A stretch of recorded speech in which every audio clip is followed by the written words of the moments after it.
For those that don't know me, my name is Tomas Rodriguez, and I'm one of the school counselors here in the San Diego region.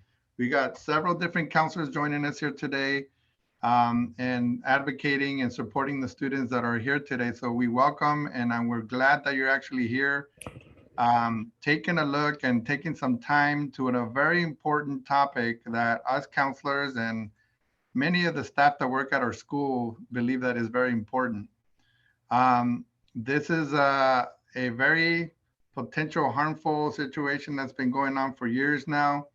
And I wanted to share a little quick stat that was shared through the CDC recently and back in January. And right now they're saying that as of January 21st, just so you could get a good idea of this, students that are attending here today, as of January 21st of 2020, the CDC is the Centers for Disease and Control and Prevention, has confirmed 60 deaths in the patients smoking with e-cigarettes or vaping products associated with EVALI, which is a new disease that it's been showing up in the past year or two, and it's increasing in a tremendous rate. And that's why we felt that this is a very important topic to discuss because as of, like I mentioned, the stat is real. As of January of 2020, there's been 60 deaths associated with vaping. Okay, so it's something to keep in mind. We're not talking about any other kind of diseases, specifically or cigarettes, or maybe a combination, but it's something to kind of pay attention to.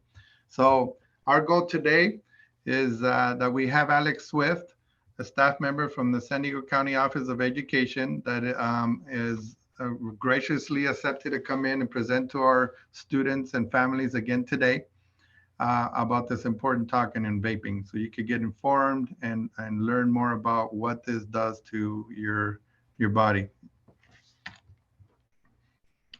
Hi, everyone. I am Alex Swift. I'm really happy to be here, have the opportunity to talk to you guys today. And I just need a second to make sure I have everything good to go. Okay. So basically, I'm a youth development assistant at the San Diego County Office of Education, and I work with the Friday Night Live Partnership and Tobacco Use Prevention Education. The Friday Night Live's mission is to build partnerships for positive and healthy youth development, which engage youth as active leaders and resources in their communities. And the purpose of tobacco use prevention education is to provide funding for tobacco-specific student instruction, reinforcement activities, special events, intervention, and cessation programs for students. And that's through the California Department of Education. So that's basically what I do. My focus is primarily tobacco prevention presentations for youth, especially on electronic smoking devices. And I also host a tobacco prevention presentation on Zoom called Tobacco Tuesday. It's the second Tuesday of each month at 3 p.m. Our next one will be Tuesday, September 14th. And that's open to everyone and anyone. You can get to it from our website, and also all of the past recordings are on our website as well. So I can put the link in the chat for that if anyone is interested. Before I get started with my presentation, I'd like to find out a little bit more about why y'all are here. Besides just to get credit, although I know that that's probably a big motivator, but if there are any other reasons. So in the chat, if you could put a sentence or two or just some words answering one of these questions, either what you're hoping to get out of today's presentation or what you're hoping to learn. If you have a specific question about tobacco or vaping, and I will give you just a minute or so to do that, but that would be really helpful so I kind of know where everyone's at, what everyone's thinking. I would love to hear from you all if you have anything.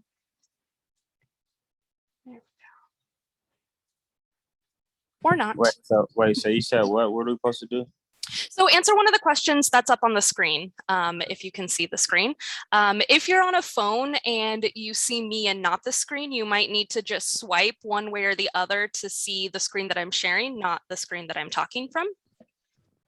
Yeah, Okay, so once you're able to see the screen, if you could answer one of those questions, either what you're hoping to get out of today's presentation, what you're hoping to learn, or if you have a specific question about tobacco or vaping.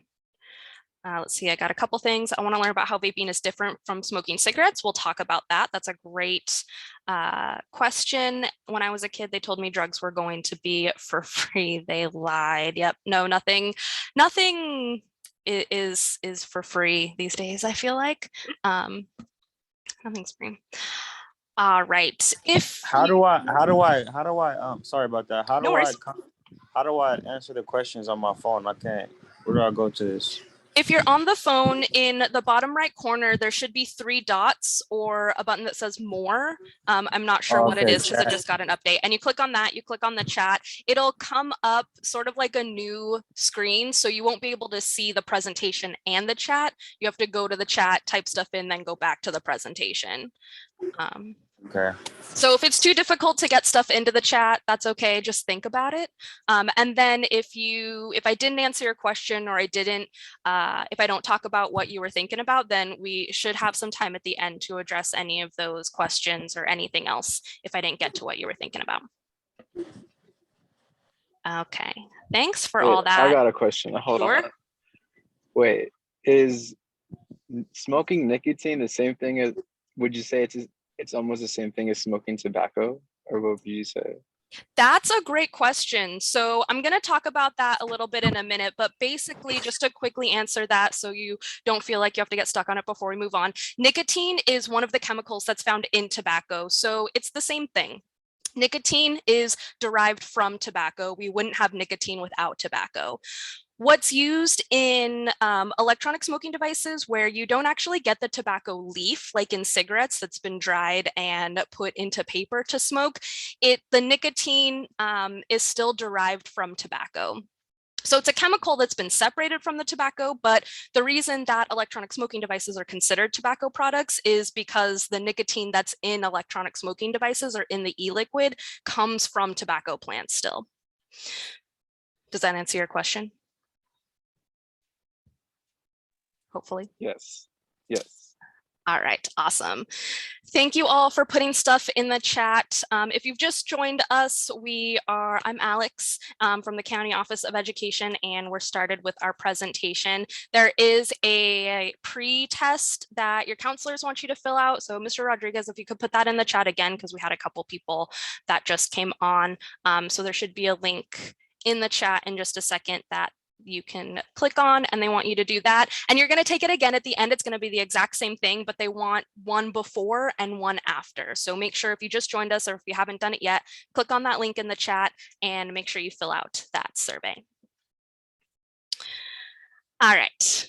Thank you all for your questions and your participation. I really appreciate it. Like I said, you can put questions into the chat at any time, and I'll try to answer them if I can. If not, we should have time for questions at the end so that we can answer any of those questions that didn't get answered in the presentation. But basically, I'm here today to talk about tobacco. Tobacco has been around for a long time, and we actually know quite a bit about its uses and how it affects the body and its health risks, but we don't know as much about electronic smoking devices, which have only been around since about 2007 here in the United States, and they've changed and evolved rapidly between then and now. The traditional tobacco products are things like cigarettes or cigars or chewing tobacco. The newer electronic smoking devices go by many names, including vapes or e-cigs or tanks or mods or joules or disposables or dispos or puff bars or hype bars or ENDS, which stands for electronic nicotine delivery system, just to name a few. Many of these devices are refillable, rechargeable, and even customizable. Some of the most popular ones right now are disposable. But no matter what it's called, it's considered a tobacco product.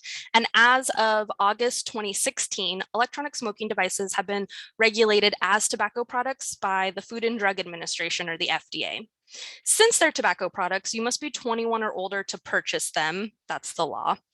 But because the FDA didn't start regulating these devices as tobacco products until almost a decade after they were first introduced, they're still to this day playing catch up. And companies making these devices are usually a few steps ahead of the regulators. But regulation, which is the job of the FDA, is really important to help keep consumers safe, to make sure companies are being held to a certain standard of safety in terms of their ingredients or products, and so that people are knowledgeable about the health risks. I want to quickly go over a little bit of history on electronic smoking devices. So, like I said before, they first started appearing here in the United States in 2007. In the first generation of devices, these were cigarette-like devices, and they were designed to have the look and feel of traditional cigarettes. They came with low voltage batteries, which weren't very powerful, and there was a disposable version of that. The second generation had larger batteries and are often referred to as the vape pens. They usually have a transparent fluid reservoir that can be refilled with any liquid that's available, or you can get a pre-filled cartridge, which are sometimes referred to as the cart or a cart. The third generation are the larger tank systems, which are also referred to as mods because of the ability to customize or modify them, or at least many components of the device. These devices are usually not the ones that people start with when they first start using an electronic smoking device, and are generally considered the devices of the more advanced user. The fourth and final official generation is the pod device or pod mod. These devices come in various shapes and sizes and colors. This is the generation of the Juul devices that were especially popular with young people from 2016 to 2018. These devices most often had pre-filled pods that could be replaced, but many companies saw an opportunity with the popularity of these devices and created Juul compatible products. So they were basically empty pods that you could fill with any e-liquid. We also saw a huge increase in on YouTube with videos with tutorials on how to take pods apart and refill them, or hack your Juul pod in order to refill it. Finally, although it's not considered an official fifth generation yet, disposables are the latest craze when it comes to electronic smoking devices. These devices are small, sleek, and colorful. They started to become popular in 2019 when Juul and some of the other larger pod devices companies were coming under scrutiny for their use of youth-friendly flavors, and they were forced to stop selling all flavors except for tobacco and menthol. We're going to talk about why that's important in just a minute. But first, let's talk about regulations. So in 1994, the FDA officially recognized nicotine as a drug that produced dependency. And that nicotine was the nicotine that was found in tobacco plants. Now, I'd also like to say that nicotine is a naturally occurring substance that's found in other plants, like eggplant, for example. There's very small amounts of nicotine in that because it's a really effective insecticide. And what I mean is, if a bug comes along and eats an eggplant, it's going to get really sick or die because nicotine's poison. And then that plant's more likely to survive because bugs will learn not to eat it because it makes them sick or makes them die. So that's why there's nicotine in tobacco. But tobacco has been unique in that it's been developed, bred, genetically modified specifically to have those high amounts of nicotine that make them useful in cigarettes, getting people addicted. It's just a little side note on nicotine. In 2007, when electronic smoking devices first started showing up in the United States, the FDA added them to an import alert. And they basically directed Customs and Border Protection to reject the entry of all cigarettes because they said they were an unapproved drug delivery system. Because remember, the FDA said that nicotine is a drug. So this is according to the FDA's Center for Drug Evaluation and Research. But a lawsuit was filed by one of these electronic smoking device companies called Smoking Everywhere, who stated that the FDA did not have the authority to do that because these devices were tobacco products, not a drug delivery system, and the FDA didn't have authority over tobacco products yet. It wasn't until 2009 with the passing of the Family Tobacco Prevention and Control Act, signed into law by President Barack Obama, that the FDA was given the authority to regulate tobacco products, and the Center for Tobacco Products was created. This new regulatory authority focused primarily on cigarettes, smokeless tobacco, and roll your own loose leaf tobacco. At the time, we didn't really understand what e-cigarettes were still, how they were affecting people. And at this time, a lot of people were still under the impression that they were so safe that you could use them anywhere. You know, unlike cigarettes where you shouldn't really use them inside, around children, around people who might have underlying health conditions. E-cigarettes, this was not the case for e-cigarettes at this time. This new center, the Center for Tobacco Products, was not prepared to regulate electronic smoking devices right away, and e-cigarettes were not yet officially considered tobacco products, so they weren't included in this oversight anyway. It wasn't until 2014 that the Center for Tobacco Products announced their intention to regulate electronic smoking devices as tobacco products. And because of lawsuits and confusing regulations and the fact that the new office that was set up to regulate these electronic smoking devices only had 2 employees, regulation did not happen overnight. In fact, much of the regulation that should have been happening if electronic smoking devices were to be regulated like cigarettes or other traditional tobacco products are, that didn't happen until last year, or it still hasn't happened yet. Like a flavor ban. Flavored cigarettes have been banned since 2009 with the passage of the Tobacco Control Act, because there was a lot of research that showed that flavored tobacco products were more appealing to young people. Yet electronic smoking device companies were able to sell flavored products to the point of having 15,000 different flavors available at one point. The companies making electronic smoking devices don't have the customer's best interest at heart, only their profits. And they know that the younger they get people addicted, the longer they'll have them for customers and the more money they'll get, because that's exactly what tobacco companies did with cigarettes and continue to do. And because of lawsuits and lobbying and government red tape, the FDA has been ill-equipped to do any sort of meaningful regulation to protect consumers. Meanwhile, millions of people, including young people under 21, are getting addicted to this latest nicotine delivery system. Now let's talk about some of those risks. First, what's being inhaled when you use an electronic smoking device is an aerosol, and that's regardless of the ingredients in the e-liquid. So whether or not it has nicotine, whether or not it's just flavor, whether or not it has melatonin, whether or not it has THC, no matter what, if a liquid is being heated and you are inhaling it, it's an aerosol. We'll talk more about aerosols in a minute. Most of these devices contain nicotine, which is the addictive chemical found in tobacco plants that causes changes in brain chemistry by hijacking the hierarchy of survival, which we'll be talking about in a bit as well. Because these products haven't been regulated, companies have not been held accountable if they were producing products that, say, they claim didn't have nicotine when they actually did, or they say it only has a certain amount of nicotine and it actually has more. They're also not being held accountable if they use ingredients that aren't safe to be inhaled. Also, if a product contains 3% or 5% nicotine, that might not sound like a lot because 5% is a small number. Like if you got 5% on an assignment, you would not be happy about seeing a 5%. But if you take Juul, for example, their 5% pod contains the same amount of nicotine as 2 packs of cigarettes, or 40 cigarettes, according to Stanford researchers, although Juul claims that it's closer to 1 pack. Puff Bar has a 5% nicotine strength as well, so similar number.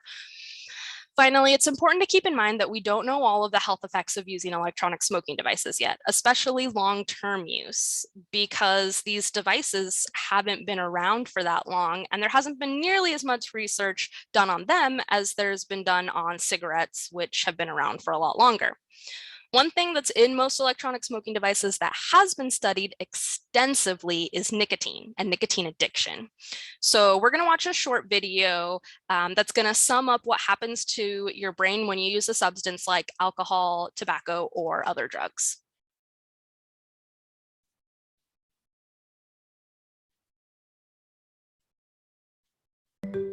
When you bite into an apple, your brain says, "Yum."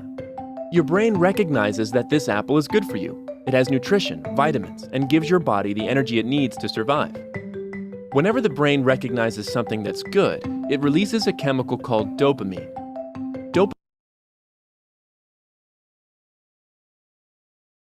That wasn't supposed to happen. Sorry. Let's try this again. When you bite into an apple, your brain says, yum. Your brain recognizes that this apple is good for you. It has nutrition, vitamins, and gives your body the energy it needs to survive. Whenever the brain recognizes something that's good, it releases a chemical called dopamine. Dopamine causes you to experience pleasure. It's what makes you feel good, like when biting into an apple. The brain releases this dopamine in order to teach the body that this is healthy and good for your survival, and that it should remember to do it again. Now, there are other things we do that can release the pleasurable dopamine, like playing video games, exercising, or reading a good book. However, the amount of dopamine released during these activities is less than what's released when we eat food. The brain does this so it can recognize which is more important. So if you go 2 days without reading a book, or 2 days without eating food, your body is going to crave the food over the book. As such, your brain creates what's called a hierarchy of survival, which ranks how important each of these things is to your survival. Now, there are some things that will not cause the release of dopamine, like eating soap or punching yourself in the face. The brain knows that these things are not good and therefore does not release the pleasurable dopamine because your brain does not want you to do it again. Now, let's look at alcohol, marijuana, tobacco, and other drugs. These are all classified carcinogens, proven to cause cancer and other fatal diseases. Now, your brain should recognize that these things are harmful to your body. However, these substances have special chemical characteristics that fool the brain into releasing dopamine, oftentimes in much greater amounts than the body has ever experienced before. Because of this, the body is fooled into thinking that these things are good and important, sometimes even more important than food, water, or sleep, and consequently hijacks the #1 spot in your survival hierarchy. So now, if you go 2 days without eating or 2 days without drinking alcohol, your body will actually crave the alcohol over the food. This is an extreme case of addiction, where the person addicted believes that they will die if they don't get it. The severity of the addiction depends on where the alcohol or drug lies within your hierarchy of survival, and can increase even with casual use. Research shows that people under the age of 21 are at the highest risk of having their survival hierarchy hijacked. Why? Because their brains are still growing and developing and are hypersensitive to false shocks of dopamine caused by these harmful substances. By 21, the brain is more fully developed and mature, and the survival hierarchy becomes more permanent and less susceptible to getting hijacked. The flip side is that once you are 21, it becomes very difficult to remove these harmful substances from your survival hierarchy. Studies show that 9 out of 10 people who currently struggle with addiction started drinking, smoking, or using before the age of 21. So like they said in the video, when you use a substance like tobacco, which contains the chemical nicotine, that nicotine is going to cause an artificial release of dopamine. So your brain thinks that this is important and you need it in order to survive. Another result of nicotine use is that your brain will start to release less dopamine naturally when you do things that you like eating or sleeping or playing video games, and it will rely more and more on the nicotine to get those good feelings that dopamine produces. Because nicotine can jump to the top of the hierarchy, even with casual use, when you stop using it, you'll likely have withdrawal symptoms, which can be things like headaches or nausea or mood swings or anxiety or depression, just to name a few. And when your brain is still developing up until your early to mid 20s, you're more likely to have your hierarchy of survival hijacked. And once that happens, as you get older and continue using the substance, that hierarchy is going to become permanent. On the flip side, if you wait until your brain is fully developed or closer to being there before you start using a substance, you're less likely to have your hierarchy hijacked and therefore less likely to get addicted. I don't remember the name of the video, but once I'm finished with my presentation, I can put a link to it in the chat, but it's on YouTube. It's available on YouTube. So another significant evolution that came with the popularity of electronic smoking devices is the use of nicotine salts. Nicotine salts are the chemical configuration of nicotine that decreases harshness to make it easier for the user to more comfortably get more nicotine into their system while inhaling less aerosol. Basically, the nicotine in a cigarette or other traditional tobacco products is called free-base nicotine, which is more alkaline or basic on the pH scale, and therefore it's more harsh when it's inhaled on the throat and the lungs. Nicotine salts, or nic salts, are nicotine that's been mixed with an acid like benzoic acid or some other acid to make it more acidic.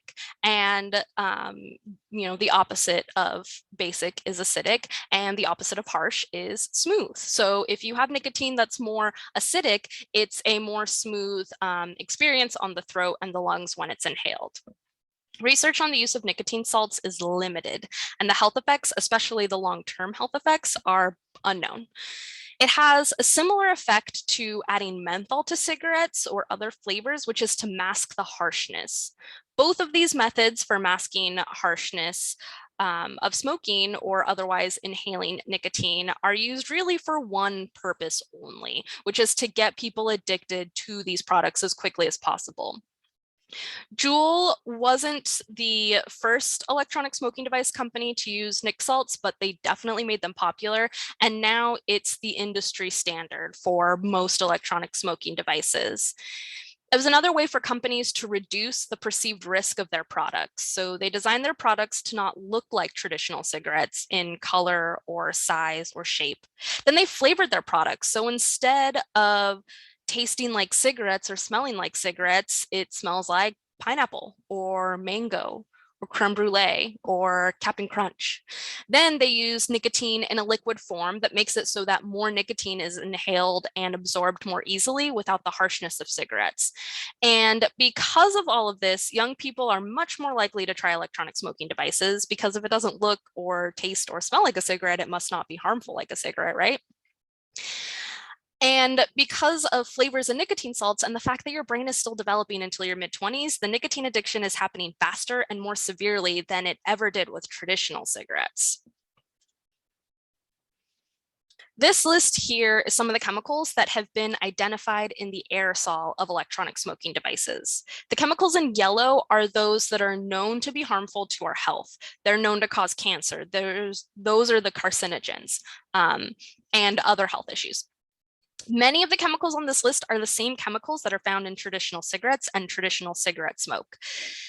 There are some chemicals on this list that are okay to use in food, or even some that our body needs, like calcium or zinc. But there's a big difference between ingesting and inhaling those chemicals. For one thing, your lungs don't have any acid or enzymes to break down potentially harmful chemicals like your stomach does. In fact, your lungs don't really have any means by which to break down or process what's being inhaled except to absorb it.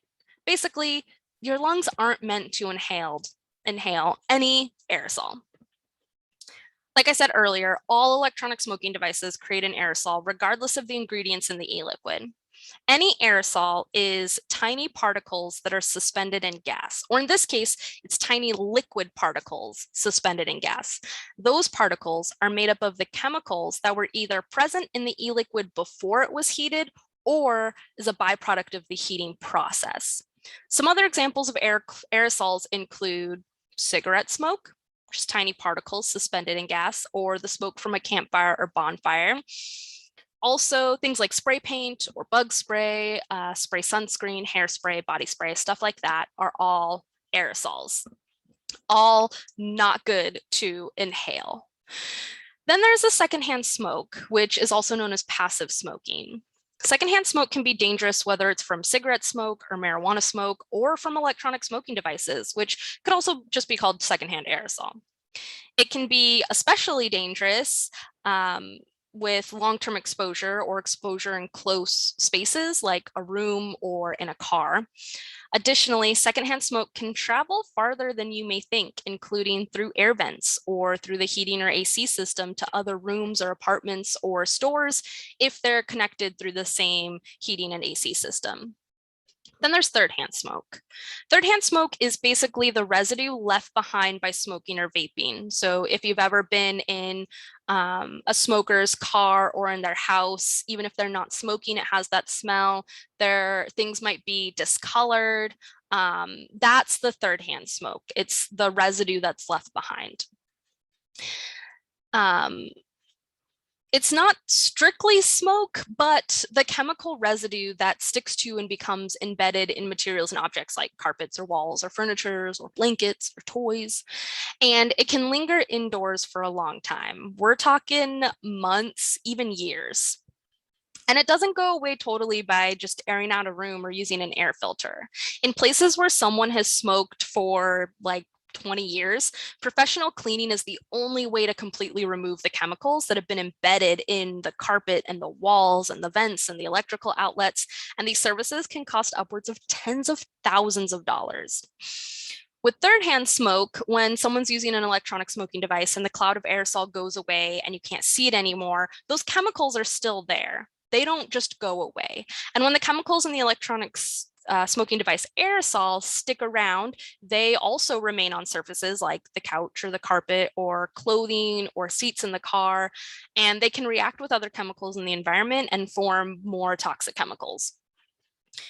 Toxic chemicals can be exposed to other people or even animals through their respiratory system, so breathing them in, or ingestion, or even skin exposure. It can be absorbed through your skin. Small children are especially vulnerable because, they're more likely to put things in their mouth or put their mouth on things. But animals can be affected as well. And it isn't necessarily something that'll make you sick right away, like secondhand smoke, but long-term exposure is what we're talking about here. Any amount of exposure to toxic chemicals is potentially harmful because they're toxic. And we know that this is an issue with cigarette smoke, and we don't know as much about the electronic smoking device aerosol because there just hasn't been enough time to study it. Electronic smoking devices, haven't really been around for 20 years to figure out how it reacts in the environment when someone's been using it for 20 years. Another thing I want to discuss is the environmental impact of these devices. So we have a tendency to focus on nicotine and the aerosol and these individual impacts and health risks, and those are super important. But something that we don't talk about as much is their environmental impact. Like we've seen with cigarette butts, these electronic smoking devices can have a similar component that's just thrown away, cast aside as waste, and can sometimes be done so in a similar manner, just in the gutter or on the street, next to a trash can, or wherever the user happens to be. This image shows mostly caps of pods as litter, but there's also the whole cartridge or pods. There's also batteries and entire devices, especially disposables. And if they're not disposed of properly, they can leach harmful chemicals into the environment as well as landfills. Many disposable devices say when you're done, simply throw it away, but that's not the correct way to dispose of it. Just like you're supposed to recycle used batteries or other electronics around your house, things that fall under that category of household hazardous waste, including electronic smoking devices, need to be disposed of properly so they don't add harmful chemicals or toxins to the environment, to our food chain, to the water system. They need to be disposed of like other batteries and, other chemicals that you would need to dispose of properly at your house. One of the most popular devices recently has been Puff Bar, which is a flavored disposable device that comes pre-filled with e-liquid, so there's no need to refill or recharge it. A flavor ban that went into effect earlier last year didn't include disposable devices or the bottles of e-liquid for refilling open systems like tanks and mods. When disposable devices first came out over a decade ago, they were not flavored, and young people weren't really using them because they were mostly those cig-like devices that I mentioned earlier that were designed to mimic the look and feel of traditional cigarettes. The disposables that are available today are very different and don't resemble traditional cigarettes at all in shape or size or color or taste or smell. That being said, it has been reported that disposables like Puff Bar are taking advantage of this loophole in that flavor ban. But this brand, Puff Bar, and many others that came out on the market to be sold after August of 2016 and then started being sold without the company first getting authorization from the FDA are technically being sold illegally. Devices being sold prior to 2016 that have since come out with flavored products are more accurately taking advantage of a loophole. But Puff Bar has been sold illegally to begin with because it didn't come out until 2019. And the FDA has a difficult time regulating them because it's basically like a whack-a-mole game with these companies. The FDA's first course of action, the first thing they do is send a warning letter. But for many disposables, the companies making them are not operating like Juul or other big tobacco companies that have a headquarters and a CEO and a contact us link on their website. This is the street view for the address listed on Puff Bar's official trademark in the United States. It's in Los Angeles. If a warning letter was sent to this address, what do you think the chances are that someone actually got that letter? A lot of these companies buy their devices in bulk from China or other countries with their logo on them. They sell them usually online or through social media or to smaller retailers for as long as they can. And if the FDA is able to find them and crack down and send them a letter, the companies usually just go away. I did not post the video title because I couldn't remember it, but I am going to put the link in after I'm done with my presentation and I can get to the link. I don't have it right now. I am going to skip this because we're going to talk more at the end.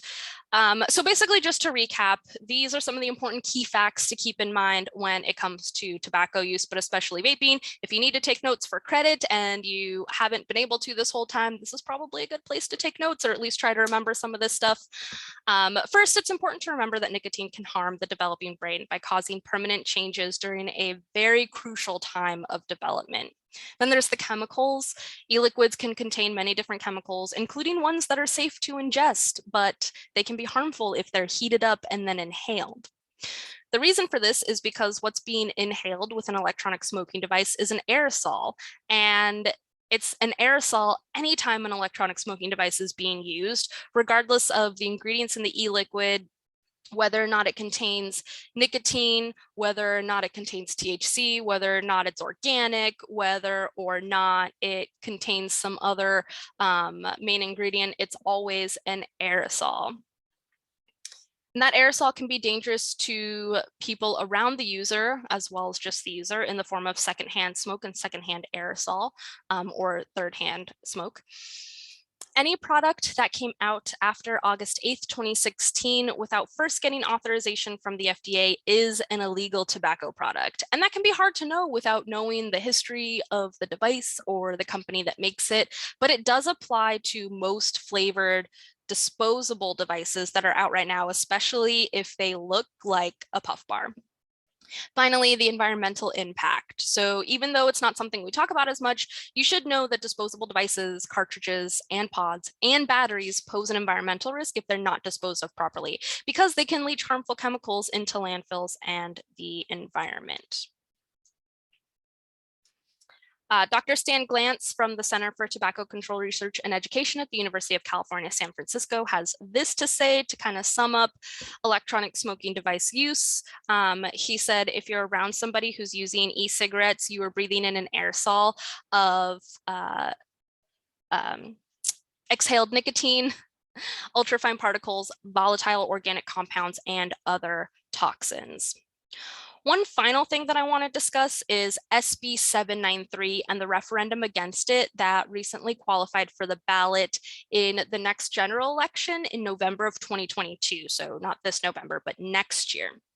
SB 793 is basically a ban on the sale of flavored tobacco products in all of California. It includes vaping products and menthol tobacco products as well.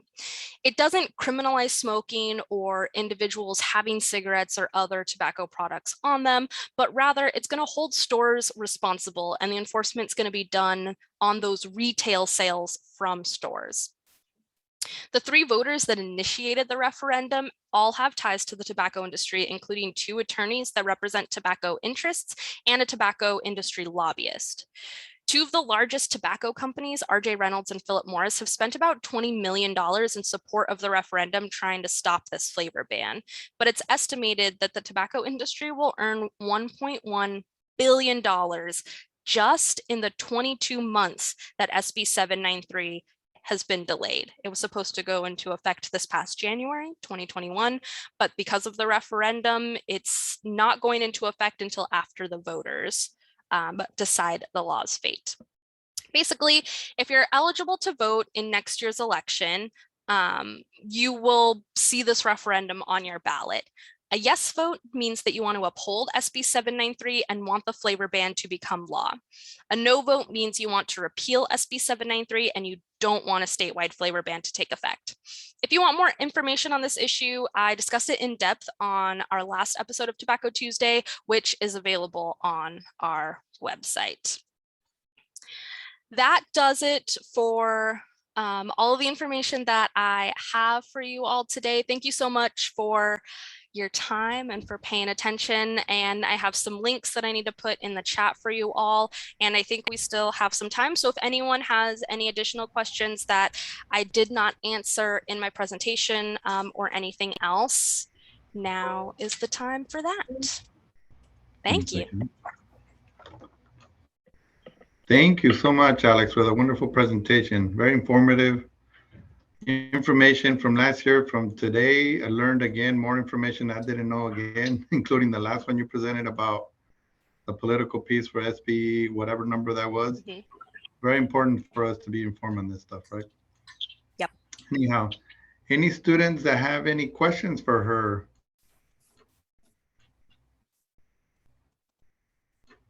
No, Richie? Oh, wait, you're a counselor. I have a question. Sure.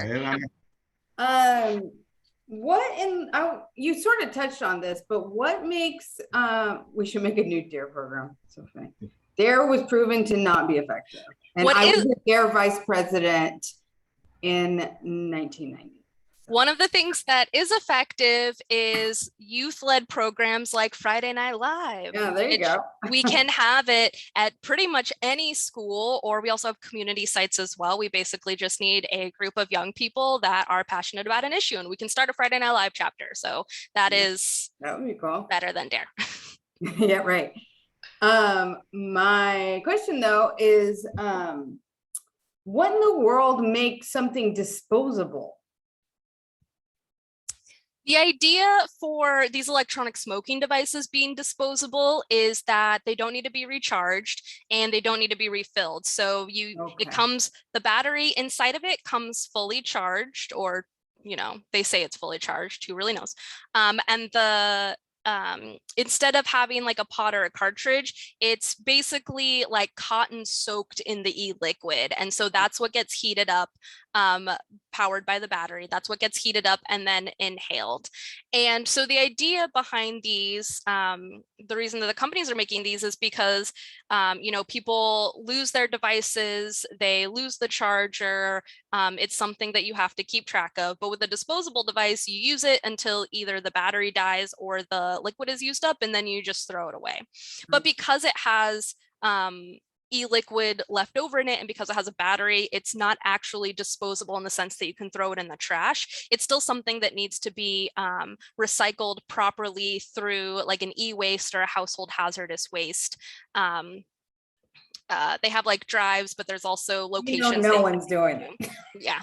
Yeah. And so that's one of the issues that we're coming across, is that even when devices are confiscated at schools, what happens to them there? So we're trying to get more information out on that because they need to be disposed of properly. And with the disposables too, they're kind of unique in that you can't really take them apart. Like with a Juul, you can take the pod off and then you have the pod with the nicotine in it and then the cartridge or the device with the battery in it, and you can treat those things separately. But with a disposable, you can't treat the battery and the nicotine separately. Like that needs to be done by professionals. But nicotine is an acute hazardous waste because it's poison. It can poison you through skin contact, through ingestion.